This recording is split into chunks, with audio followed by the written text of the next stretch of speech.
नमस्कार, आप देख रहे हैं खास मुलाकात और आज हमारे खास मेहमान हैं दिल्ली पुलिस के कमिश्नर भीमसेन बसी। बसी साहब, स्वागत है आपका आज तक पर। इस वक्त पूरे देश की नज़र दिल्ली पुलिस पर है, जवाहरलाल नेहरू यूनिवर्सिटी पर है और सबसे बड़ा सवाल ये कि देशद्रोह के आरोपी छात्र जेएनयू में एडमिनिस्ट्रेशन बिल्डिंग के सामने बैठे हैं और वो कह रहे हैं कि अगर हम गुनहगार हैं, बसी साहब की पुलिस आए, हमें अरेस्ट करके ले जाए, हम समर्पण करने को तैयार हैं। ऐसे में आप क्यों नहीं घुस पा रहे जेएनयू के अंदर? अगर इन पर देशद्रोह का मुकदमा है तो आपको इन्हें गिरफ्तार करना चाहिए। राहुल, सबसे पहले मैं आपको ये बताना चाहूँगा कि कुछ कन्वेंशंस हैं which are time tested conventions. जैसे मैंने उस दिन जिक्र किया था कि प्रूडेंट पुलिसिंग की कुछ जो है टैक्टिक्स होती हैं, इसी तरह से जो है प्रूडेंट पुलिसिंग के अंदर में there are certain conventions which need to be respected unless it becomes unless there is an imminent threat to life or property. नहीं, पर पिछली दफा भी तो गए थे कन्हैया कुमार को उठाने के लिए। मैं आपको बताता हूँ, देखिए उसमें जो है हम गए थे, जब हमने गिरफ्तार किया था, उसको हमने गिरफ्तार किया था after getting necessary we had the necessary authorization and then हमने जो है उसको इस प्रकार से एडमिनिस्ट्रेटिव बिल्डिंग के पास से हमने गिरफ्तार नहीं किया था। मैं ये बताना चाहूँगा, चूँकि एजुकेशनल इंस्टीट्यूशंस की एक कन्वेंशन है कि पुलिस नॉर्मली उसमें जाकर उनके काम में बाधा नहीं डालती है और हमारा भी यही उद्देश्य है कि हम कोई इस प्रकार की कार्रवाई ना करें। हालांकि जो वहाँ पर 9th को एक्टिविटी हुई थी, सेडिशियस एक्टिविटीज़ थी, उसमें जो लोग हमने आइडेंटिफाई किए हैं वो आज की तारीख में मैं इस बात को मानता हूँ कि वो जेएनयू कैंपस में बैठे हुए हैं, पर जो प्रूडेंट कन्वेंशंस हैं एक प्रूडेंट उसको मैं मद्देनजर रखूं। सरकार ने कहा, गृह मंत्री ने कहा, आपने कहा कि मुंह तोड़ कार्रवाई होगी उन लोगों के खिलाफ जिन पर देशद्रोह का मुकदमा है। अब तो एक तरीके से तमाशा हो गया, वो गा रहे हैं, नाच रहे हैं, आपको बुला रहे हैं, आप लोग जा नहीं पा रहे। क्या यही मुंह तोड़ कार्रवाई? देखिए मैं इस प्रकार की किसी भी जो टिप्पणी है उसके ऊपर मैं उसको अभी फ़िलहाल उसके ऊपर मैं बातचीत नहीं करना चाहूँगा। जहाँ तक सवाल है मंशा की, अगर कोई भी व्यक्ति किसी भी प्रकार की सेडिशियस एक्टिविटी में शामिल पाया जाएगा तो उसके खिलाफ दिल्ली पुलिस सख्त कार्रवाई करेगी, इसमें ना किसी को शक नहीं होना चाहिए। इसीलिए आपको मालूम होगा कि सिर्फ जेएनयू के जो इंसिडेंट है 9th को जो हुआ था उसके लिए ही एक मुकदमा दर्ज नहीं हुआ। उसके अलावा जब प्रेस क्लब में भी कुछ इस प्रकार की एक्टिविटी हुई थी उसमें भी एक मुकदमा कायम किया गया था और उसमें जो है SAR गिलानी को गिरफ्तार किया गया था। छात्र और साथ ही साथ जेएनयू के अध्यापक कर रहे हैं कि टर्म्स एंड कंडीशन सेट कर रहे हैं कि हम सरेंडर करने को तैयार हैं, लेकिन ये हमारी शर्तें हैं। इस तरीके से किसी आरोपी का टर्म्स एंड कंडीशन सेट करना क्या ठीक है आपके हिसाब से? देखिए, हम टर्म्स एंड कंडीशंस को हम बिल्कुल भी तवज्जो नहीं दे रहे। हमारा यही उद्देश्य है कि अगर वो शांतिपूर्वक हमारे पास आ जाएं और सरेंडर कर दें तो हमें उसमें बिल्कुल भी समस्या नहीं है। बाकी जहाँ तक सवाल है उनका अपने जो है विद देयर अल्मा मैटर जो भी उनकी बातचीत है उसके बारे में मुझे कुछ भी नहीं कहना। आज तक और इंडिया टुडे ने ऑपरेशन पटियाला हाउस चलाया जिसमें 3 वकील कैमरे पे साफ तौर पे मान रहे हैं कि हमने धो के कन्हैया कुमार को पीटा, पत्रकारों को पीटा, यहाँ तक पीटा जब तक उसको पेशाब नहीं आ गई और पुलिस वाले खड़े होके तमाशा देख रहे थे। उन्होंने कहा कि अगर हमने वर्दी नहीं पहनी होती तो हम भी आपको ज्वाइन करते। गुड, ये वो कबूलनामा है, कैमरे पे कैप्चर है। क्या कहेंगे बसी साहब इस पर? देखिए, ऐसा मैंने कल भी आपको कहा था कि इस तरह की बातों को आप तूलना दीजिएगा।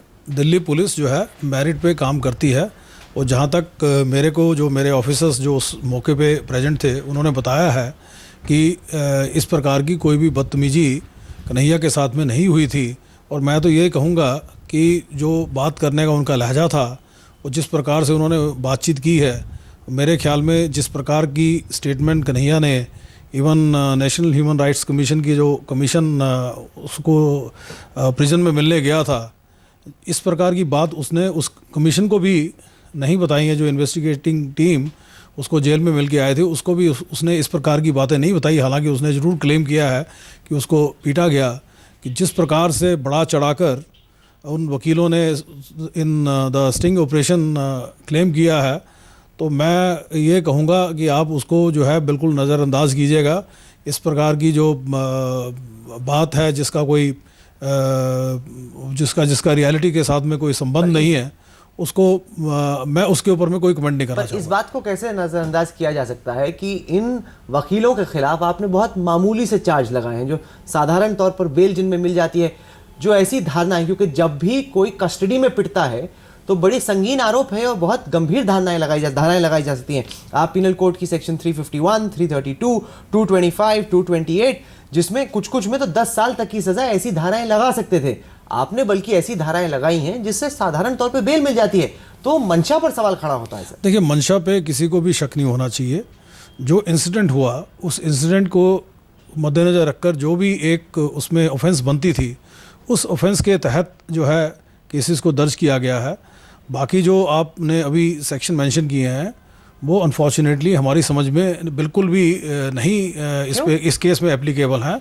मैं आपको बताना चाहूँगा, तो इसलिए इसको आप जो है इस पे आप जो है बिल्कुल भी निश्चिंत रहिएगा कि जो पुलिस ने धाराएं लगाई हैं बिल्कुल जायज़ और बिल्कुल ठीक धाराएं लगाई क्या हैं। आप इस बात की तफ्तीश कर रहे हैं कि जो पुलिस वाले वहां पर मौजूद थे, उन पुलिस वालों ने क्या कार्रवाई की नहीं की? अगर वो खड़े होकर तमाशा देख रहे थे तो वो रुके क्यों नहीं? अगर कोई भी पुलिस वाला हो सर, दो लोगों के बीच में लड़ाई चल रही है, जनता की उम्मीद है आप लोगों से कि आप उस लड़ाई को रोकने की कोशिश करेंगे, या खड़े रह के देखेंगे तो नहीं? देखिए, आपको मैं फिर आपको एक बार 15 तारीख में वापस ले जाऊंगा, उसके बाद में 16 तारीख में वापस ले जाऊंगा, फिर मैं आपको 17 तारीख में भी वापस लेके जाऊंगा। आपको जैसा मालूम है कि 15 तारीख को काफ़ी संख्या में वहाँ पर वकील इकट्ठा हुए थे, क्योंकि उनमें काफ़ी रोष था। उन्होंने उसके प्रति जो सेडिशियस नारे जेएनयू में लगाए गए थे या सेडिशियस भाषण जेएनयू में दिए गए थे, उसके विरोध में वो अपने कोर्ट परिसर में इकट्ठे हुए थे। और जैसा आपने खुद भी रिपोर्ट किया है और लोगों ने अन्य चैनल्स में रिपोर्ट हुआ है, उनकी कुछ स्कर्मिशेस जो पत्रकार हैं उनसे हुई थी। आपने ये भी देखा होगा कि जिन पत्रकारों से उनकी झड़प हुई थी, वही पत्रकार कुछ समय के बाद में वहाँ पर रिपोर्ट भी कर रहे थे। तो ये इस चीज़ को दर्शाता है कि किसी को भी कोई गंभीर चोट नहीं आई। झड़प का मतलब कि दो लोगों के बीच हाँ, की लड़ाई। जो लॉयर है जो लॉयर है वहां का, जो जज है वहां का, वो कह रहा है कि वन साइडेड थी। लॉयर्स ने पत्रकारों की कन्हैया की पिटाई की, ये वन साइडेड अटैक था। मैं आपको बताता रहा हूँ ना, जो झड़प जो हुई है उसमें जो भी एग्रेसर था, ये हमारी इन्वेस्टिगेशन का विषय है और उस पर हमने पूरी जो है तफ्तीश की हुई है। इसीलिए कुछ व्यक्तियों को हमने उसमें सम्मन भी किया हुआ है। और जैसा आपको मालूम है कि एक वकील को हमने बुलाया था, वो उन्होंने इन्वेस्टिगेशन को ज्वाइन किया था, वकील को हमने गिरफ्तार भी किया है। उसके बाद करके आपने बेल दे दी। भाई देखिए, बाकी तो आए नहीं, वो आपको आंखें दिखा रहे हैं। दिल्ली पुलिस का खौफ होना चाहिए। जो लोग पिटाई कर रहे हैं वो आपको आंखें दिखा रहे हैं और आप कुछ नहीं कर रहे सर। देखिए, आंखें दिखाने की बात नहीं होती। सम्मन जो हमने दिया है उनको, उन्होंने उसको उसके ऊपर में they have not abided by the summon which has been issued. तो अब जो है हमारे पास में ऑप्शन है कोर्सिव एक्शन की, और मैं जो है आपके माध्यम से बताना भी चाहूँगा, क्योंकि जो हमने सम्मन किया है, बार बार सम्मन किया, उसके कारण उसके बावजूद वो अगर नहीं आए हैं तो हमारे पास में एक ही ऑप्शन अब बची है कि जो भी कोर्सिव एक्शन कानून के मुताबिक हम ले सकते हैं वो हम उस पर कार्रवाई शुरू करेंगे। मैं कहूँ तो आप कह रहे हैं कि पुलिस कमिश्नर हमें बता रहे हैं कि आप इन वकीलों को अरेस्ट करेंगे अगर इन्होंने समन का पालन नहीं किया। समन का पालन, कई समन्स को ठुकरा चुके हैं, तो आपके समन को सीरियसली नहीं ले रहे हैं। देखिए, मैं इसलिए कह रहा हूँ, आप देखिए इंसिडेंट हुआ था 15 तारीख को, आज है तारीख 23। 8 दिन के अंदर में हमने उन्हें रिपीटेडली सम्मन दिए हैं। दफा मैं आपको बताता हूँ, हम जब भी सम्मन देते हैं तो उसमें कई बार व्यक्ति नहीं अवेलेबल होता है। ये कोई पहली बार नहीं हुआ। दे रहे हैं, नहीं, पी रहे हैं, मैं आपको और अटैक्स की प्लानिंग कर रहे हैं, आपके पास नहीं आ रहे। देखिए, आप बार बार कहते हैं कि हमारा जो है आम आदमी पार्टी से बहुत ज़्यादा झगड़ा है, और आपको याद होगा जब बलियान जो एक एमएलए हैं उनके खिलाफ एक मुकदमा कायम हुआ था, उसमें जो है उनको भी हमने सम्मन दिया था। पहले सम्मन पे बलियान जब नहीं आए तो उसके बाद में उनको रिपीटेड सम्मन दिया था। फिर उन्होंने अपनी मशरूफियत इलेक्शन के साथ में बताई थी। इलेक्शन के बाद में उन्हें बुलाया गया, उनसे बातचीत की गई थी। तो ये कहना कि सम्मन पे आदमी नहीं आया तो इसलिए पुलिस तो जो है टाइमलाइन दीजिए ना, कल तक, परसों तक, कब तक वेट करेंगे? जब भी सम्मन दिया जाता है तो हमेशा उसमें एक टाइमलाइन दी जाती है, तब तक। तो आपकी अभी टाइमलाइन क्या है? अब मुझे मालूम नहीं है कि उन्हें कब बुलाया है। जो लास्ट सम्मन इशू है उसमें किस तारीख को उनको पेश होने के लिए कहा गया है। मुझे वकीलों ने बताया कि उन्हें आना था मंडे को, वो नहीं गया। नहीं, मंडे को नहीं आया, इसमें कोई शक की बात नहीं है। बाकी मैं आपको ये बताना चाहूँगा, अगर हमारे रिपीटेड सम्मन के बावजूद वकील नहीं पेश होंगे तो हमारे पास में कोर्सिव जो है ऑप्शंस अवेलेबल हैं और उनका हम इस्तेमाल करेंगे। मैं इस बात को आपको स्पष्ट शब्दों में बताना चाहता हूँ। अरेस्ट करेंगे उनको, जो भी कानून के मुताबिक कार्रवाई बनती है वो की जाएगी। नहीं तो कहने में आप क्यों हिचक क्यों हो रही? क्योंकि ऑब्वियसली अरेस्ट किया जाएगा, there is no doubt on that. अगर आवश्यकता होगी अरेस्ट करने की, अरेस्ट भी किया जाएगा। आवश्यकता होगी उनको खिलाफ वारंट लेने की, वारंट भी लिया जाएगा। जो भी कानूनी तौर पे इसमें लेजिटिमेट होगा वो किया जाएगा। क्योंकि सवाल ये उठ रहा है कि क्या पुलिस यहाँ पर नरमी बरत रही है?